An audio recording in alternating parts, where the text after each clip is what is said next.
Hi, AD, come on in. This is my home.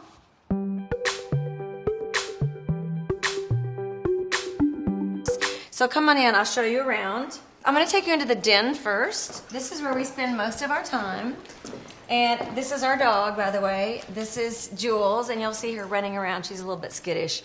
Anyway, this is where we hang out. And one of the reasons the room is set up like this, I mean, I don't like things to be geared around a television set, but the way that the room was set up, it already had a fireplace over here and TV over here. So I put two kind of French country couches facing each other. It's very much kind of a family setting in here. We play a lot of games at this table. So this is really, when I say it's a living room, like we really live in here. If you want to go back this way, I'll show you where the kitchen is, and it works out great because the kitchen basically flows right into the family room. One of the things I loved about this house is it already had these giant doors that remind me sort of like barn doors, which ties into the barn that you guys are going to see pretty soon. This is the kitchen, very open, very sunny in here, and this is where we eat every night at 6 o'clock. We eat our breakfast in here. Actually, the kids eat here at breakfast, and I fix food, send it across. And I love a giant island. It's just, you know, it's very homey. Whenever we entertain, whenever we have family here, it seems like we never leave the kitchen. All right, so we're going to go into the dining room, but of course, before we do that, you have to see. This is the art gallery. Very expensive art right here. Don't want to miss that.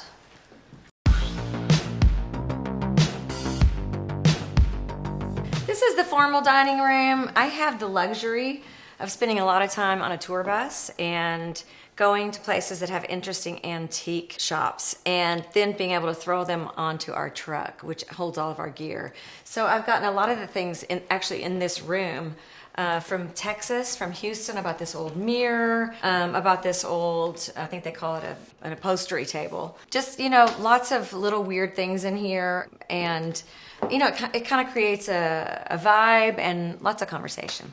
Now we're going to walk over into the more formal living room. We don't spend as much time in here, but if you see over here, there's a lot of sort of religious pieces, and I love that because it gives sort of a romantic vibe. I bought actually a couch. This is the newest thing in the whole house, was a West Elm couch, but I love the way it just feels against all the old antiques.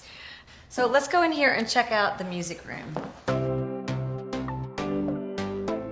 It is obviously mostly taken up by a grand piano. I do have some guitars in here, and we do hang out in here quite a bit. My kids do play. One of the things I don't really love is real taxidermy, but I'm not above putting a paper mache elephant over the fireplace.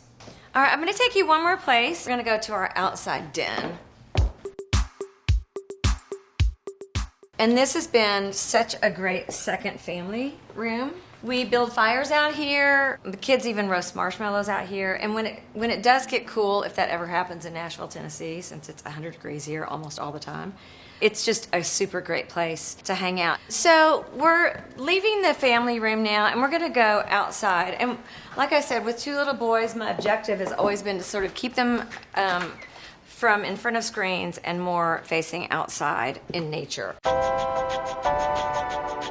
We have a fire pit out here, we have a big family table, and we have a carpet ball game, and we have a tree house back over there, which is really beautiful. So everything is pretty much gravitated to living life outside in nature.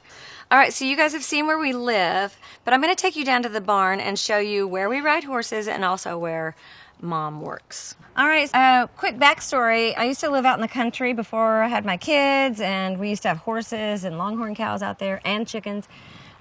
Once my boys came along, we decided we got to get closer into the city, so we just packed up everything like the Beverly Hillbillies, and we brought our horses and our longhorns, and I built a barn on this property, and it's a functioning, working barn. We have our horses in here. And then above it is my workspace, which is the studio. So come on in, guys.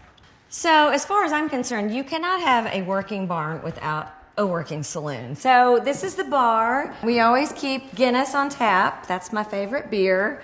I'm a big collector, as I said, of really odd things, and I got a couple of old death masks. Death masks were a tradition of making masks of important people after they passed away, and even though that looks like David Crosby, it is not. David Crosby is still alive. That is McGinley, and that is Taft over there. So the other half of the saloon, actually, we have just a hangout area, and it's great in the winter. We have a fire over here, and we, of course, have our little electric horse for those who don't want to ride a real horse. And then we have our saloon piano. So music gets made down here as well. I think typically once the Guinness comes out, the music comes out. Over here we have a record player. For people who don't remember the record player, drop the needle, and a lot of records. In fact, when vinyl started being happening again, we just started building back the album collection, and my kids totally love it. They think it's like the weirdest and coolest thing ever.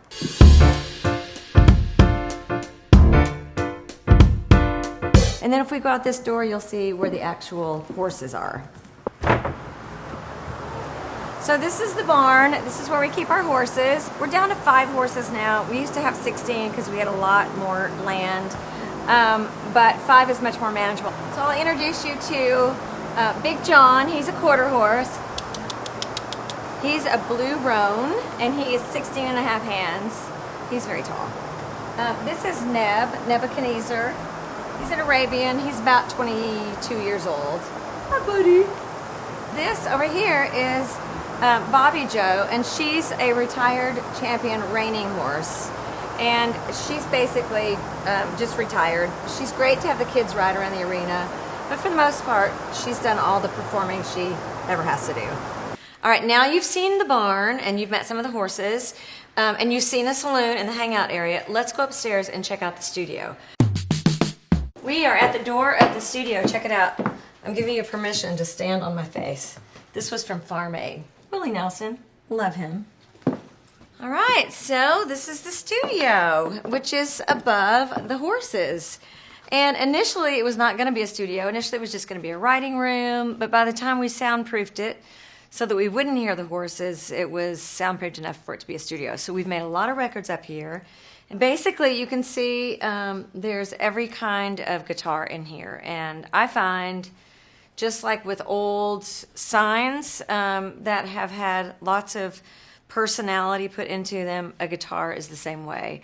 It has a whole life before you ever lay hands on it that I think adds to the feel and the sound that you get out of a guitar. So any given guitar that I pick up, I'll play differently than the last because of how it feels and maybe because of what the history is that went into that guitar. This is typically where we sit and write. The piano's back there. These old drums are from the 50s, 60s. I've collected quite a few of those, as well as the old RCA dog back there. And then obviously we have a lot of pieces of art. This old fried chicken sign was on the side of a barn out in Tennessee.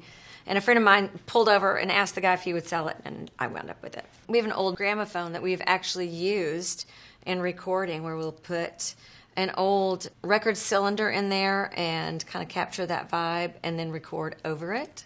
So it's just, you know, this room is really about being inspired. It's about discovery. It's about creating things that are unique and authentic. All right, so you've seen where we work. Now I'm going to take you over to our little church, which is really all about just total inspiration. So let's go. So this was not here, and we just plopped it over here sort of in the woods. Come on in. So I built this little chapel because we live at the house. You guys have seen that. We work in the studio, but I wanted to have a place that was just total inspiration. So I built a little chapel. The first thing I did was look for an old one. Found one online, believe it or not, and they sold us the building for $5,000. But it was so bug rotted that we only were able to save some of the things. Like the beams are old. The flooring is old. It's out of a livery, which is what the barn has as well. And then everything else is kind of made to look old. A couple of things I want to point out. I bought these stained glass windows on eBay. I bought the sign up there and that guy up there through a place called Doc's Architectural, which came to me through eBay. The doors in there are out of an old house, which I found on eBay.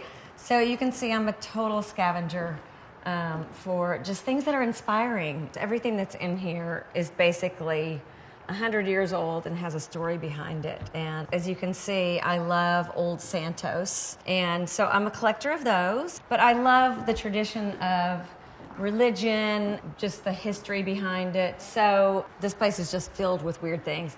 And this actually is out of an old church. I'm not really sure where. A friend of mine found it and called me and said, you should check out this pew. And you can see it's got a little shelf back here for hymnals. So it's a church, but it's also filled with things that are not necessarily from a church. But I do love just creating a really inspired place to hang out, a place to be quiet, and that's why I built it.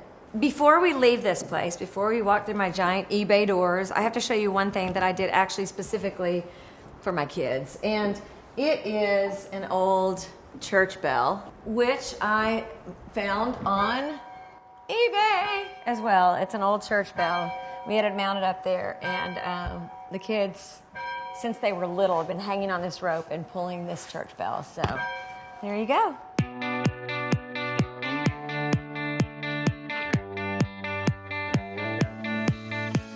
AD, thanks for coming over and checking out my house. I gotta go get my kids now, so see you later.